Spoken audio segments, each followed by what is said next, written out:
Bismillahirrahmanirrahim. Nahmaduhu wa nusalli ala rasulihil karim, amma ba'd. Insyaallah pada kesempatan ini kita akan melanjutkan kembali pembacaan kitab Ihya Ulumuddin, masih melanjutkan bab jual beli. Kita telah sampai kepada syarat yang kedua daripada syarat maqud alaih. Jadi kemarin beliau sudah menyampaikan syarat yang kedua daripada objek yang diperjualbelikan adalah ayyakuna muntafa'an bihi. Hendaknya adanya maqud alaih atau objek yang diperjualbelikan itu hendaknya benda yang bisa dimanfaatkan. Nah, kata beliau wa yajuzu bai'ul hirati, dan diperbolehkan menjual kucing, wan nahli, dan menjual lebah atau tawon. Karena tawon atau lebah ini bisa digunakan untuk membuat sarang yang di situ ada madunya. Kemudian wa bai'ul fahdi, diperbolehkan juga menjual macan tutul, wal asadi, dan singa.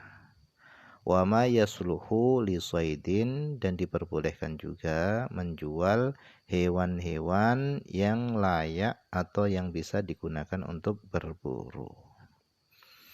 Au yuntafa'u bijildihi, atau hewan yang bisa dimanfaatkan kulitnya. Wa yajuzu bai'ul fil, dan diperbolehkan menjual gajah li ajlil hamli, karena tujuan untuk membawa beban. Jadi manfaatnya gajah itu adalah digunakan untuk membawa beban yang berat.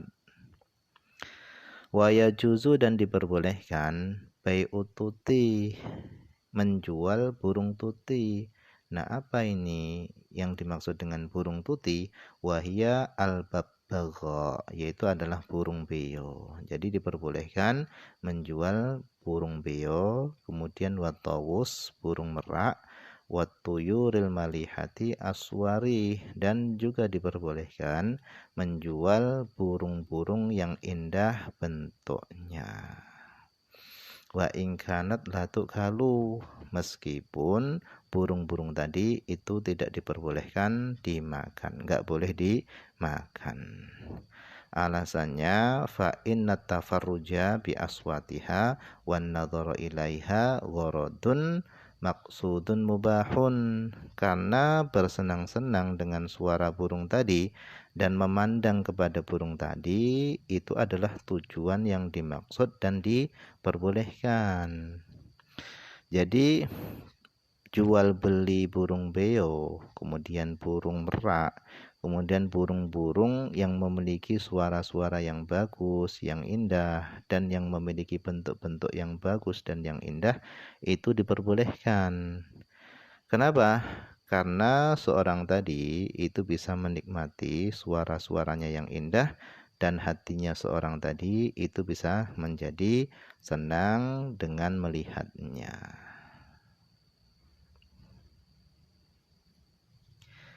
Kemudian wa innamal kalbu, dan hanya saja anjing, huwaladzi, itu anjing itu adalah hewan yang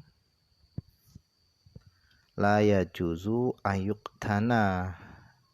Anjing itu adalah hewan yang tidak diperbolehkan ayuktana, dipelihara. Anjing ini enggak diperbolehkan dipelihara. Ijaban, karena kagum, bisuratihi, dengan bentuknya. Jadi meskipun anjing itu terkadang bentuknya itu ada yang mengagumkan, karena anjing ini banyak macamnya, tetapi pun demikian tetap tidak diperbolehkan memelihara anjing. Alasannya linnahyi Rasulullah SAW anhu, alasannya karena ada larangan daripada Rasulullah SAW anhu, dari memelihara anjing. Tetapi khusus untuk anjing yang digunakan untuk berburu itu ada keringanan. boleh memelihara anjing yang digunakan untuk berburu. Nabi SAW beliau bersabda, manik tanakal ban nakoso min amalihi kulla yaumin qiraton. Jadi kata Nabi, siapa yang memelihara anjing, maka akan berkurang dari amalannya setiap harinya itu berkurang 2 qirot. Kemudian kata beliau, wala yajuzu bai'ul ud, dan tidak diperbolehkan menjual ud, yaitu gitar. Kemudian wa sonji. Sonji ini adalah simbal. Simbal ini adalah yang sering digunakan untuk drum band. Kemudian wal mazamir, tidak diperbolehkan juga menjual mazamir, seruling, wal malahi, dan alat-alat yang melalaikan. Fa innahu, karena sesungguhnya la manfaatalaha, tidak ada manfaat laha bagi alat-alat musik tadi syar'an, secara syariat. Enggak ada manfaatnya secara syariat. Wa kadza, begitu juga bai'uswaril masnu'ati, begitu juga tidak diperbolehkan menjual gambar-gambar al-masnu'ati yang dibuat minatin, daripada tanah, kal hayawanat, seperti hewan-hewan, allati tuba'u, yang dijual fil a'yad, pada hari raya, lillak bisibyan, untuk permainan anak kecil. Fa inna kasroha, karena sesungguhnya menghancurkan gambar-gambar yang terbuat dari tanah, yaitu gambar hewan-hewan tadi, menghancurkan gambar-gambar hewan tadi itu wajibun syar'an, hukumnya adalah wajib. Menghancurkan gambar-gambar hewan tadi itu hukumnya adalah wajib secara syariat. Wa suwarul asjar yutasamahu biha, adapun gambar-gambar pepohonan itu yutasamahu, itu diperbolehkan biha, dengan gambar tersebut.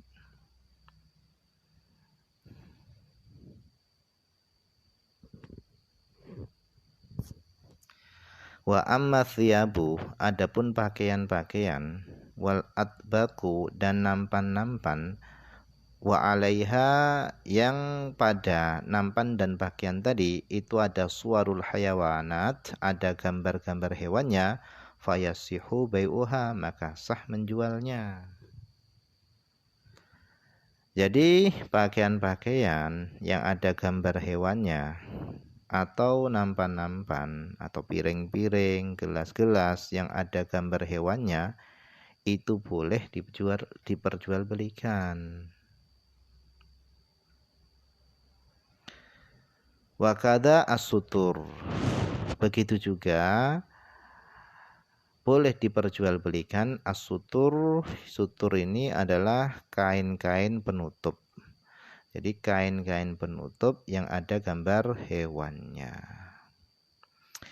Waqad qala Rasulullah sallallahu alaihi wasallam, sungguh Rasulullah sallallahu alaihi wasallam beliau pernah berkata li Aisyah, kepada Aisyah radhiyallahu anha. Kata Nabi, ittakhidhi minha namariqa, buatlah dari kain-kain tutup tadi itu namariqa, yaitu bantal-bantal kecil. Jadi kata Nabi, ittakhidhi minha namariqa, buatlah dari kain-kain tutup yang ada gambar hewannya tadi itu namariqa, buatlah kain tersebut itu namarik, yaitu bantal-bantal kecil. Jadi kain-kain tutup yang ada gambar hewannya itu boleh diperjualbelikan karena bisa dimanfaatkan, yaitu untuk dibuat bantal-bantal kecil. Wala yajuzu, dan tidak diperbolehkan istimaluha, menggunakan kain-kain tutup yang bergambar hewan tadi, mansubatan, dalam keadaan dibentangkan dalam posisi tegak, itu enggak boleh. Wa yajuzu, dan boleh menggunakan tutup-tutup yang bergambar hewan tadi, kain-kain tutup yang bergambar hewan tadi, boleh digunakan maudu'atan dalam posisi diletakkan. Jadi kalau dibentangkan dalam keadaan tegak, berdiri, itu enggak boleh. Tetapi kalau diletakkan sebagai karpet atau lemek, itu diperbolehkan. Kemudian kata beliau, faida ja'al intifa'u min wajhin, maka ketika boleh mengambil manfaat min wajhin dari satu sisi, maka sahlah al-bai'u, menjualnya lidzalikal wajhi, karena sisi tersebut, yaitu bisa digunakan untuk bantal tadi.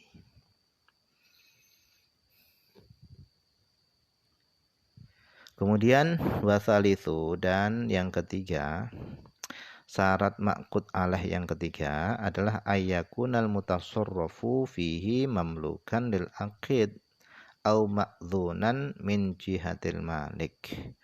Ayyakunal mutasarrafu fi, adanya benda yang ditasarrufkan padanya itu mamlukan lil aqid, itu harus dimiliki oleh orang yang berakad. Au ma'dzunan, atau diizini min jihatil malik, dari arah pemilik. Jadi syarat jual beli yang ketiga, yaitu ma'qud alah yang ketiga, itu adalah hendaknya benda yang diakati itu harus dimiliki oleh orang yang berakad. Tetapi yang dimaksud memiliki di sini itu bukan memiliki secara sesungguhnya. Tetapi yang dimaksud adalah orang yang berakad tadi itu memiliki kuasa, atau benda yang diperjualbelikan tadi itu diizinkan kepada seorang. Artinya orang yang berakad itu boleh dari orang yang tidak memiliki benda tersebut, tetapi dia diberi kuasa atau diberi izin oleh pemilik benda tersebut, diberi kuasa dan diberi izin untuk memperjualbelikan benda tersebut. Nah, kata beliau, fala yajuzu, maka enggak boleh ayashtaria, seorang membeli, min ghairil malik, dari selain pemilik barang, intidharan li idnil malik, karena menunggu izinnya pemilik. Bal law radiya ba'da dzalika, bahkan walaupun pemilik barang tadi itu ridha setelah terjadinya transaksi jual beli tadi. Jadi praktek semacam ini namanya adalah bai'un fuduli. Ini namanya adalah bai' fuduli. Bai' fuduli ini adalah seorang menjual barang miliknya orang lain tanpa kuasa atau tanpa diberi izin oleh pemilik barang. Nah, walaupun setelahnya pemilik tadi itu ridho, senang, tetap jual beli tersebut itu tidak sah. Wajabal istiqnaful akdi, wajib mengulangi akadnya dari pertama. Nah, praktek semacam ini adalah namanya bai' fuduli. Nah, insya Allah kita akan jelaskan pada kesempatan berikutnya. Wallahu a'lam.